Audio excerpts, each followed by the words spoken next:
Locals who are trying to make it in San Diego are desperate for affordable housing, and scammers are trying to take advantage of them. And 10 News investigative reporter Jennifer Kastner is joining us now because they're using new tricks and they're flooding the internet with these fake listings. Exactly, Kimberly, and there are a ton of bogus rentals right now in San Diego. Some of them can be really hard to spot, but the DA's office has tips to avoid getting burned. Wow, it's great. It's perfect. When Nicole Lloyd saw this post on Craigslist for a 3-bedroom home in Claremont for $14.50, she jumped on it. Sounded too good to be true, but you got to check it out. The person who said he was the owner sent her a text. He said that he was out of state. So he gave her a code. He said, open the door and do that one. Then he wanted her to wire him money through Western Union before he would prepare a lease. Lloyd smelled a scam. Ding, ding, ding, ding. Red Ding, flag. ding, red flags. Yeah. Probably see about 3 or 4 of them a week. Deputy District Attorney Brendan McHugh says online rental scams are hugely prevalent right now. But most of the time, scammers won't let renters see the property before asking for a wire transfer.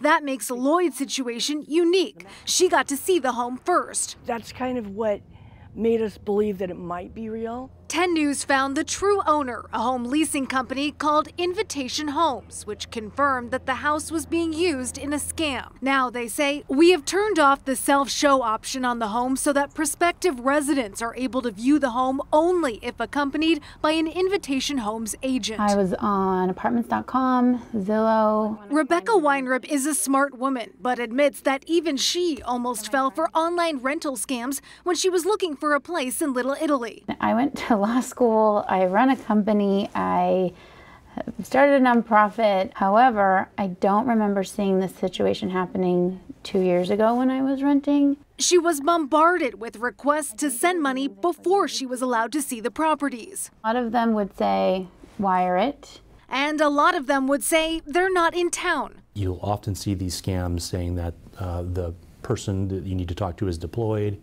So just send the money and the information now and we'll deal with it later. I'm in United Kingdom right now, 7-year contract in London. If you can't go inside and see the property before you're required to exchange money or personal identifying information, that's another huge red flag.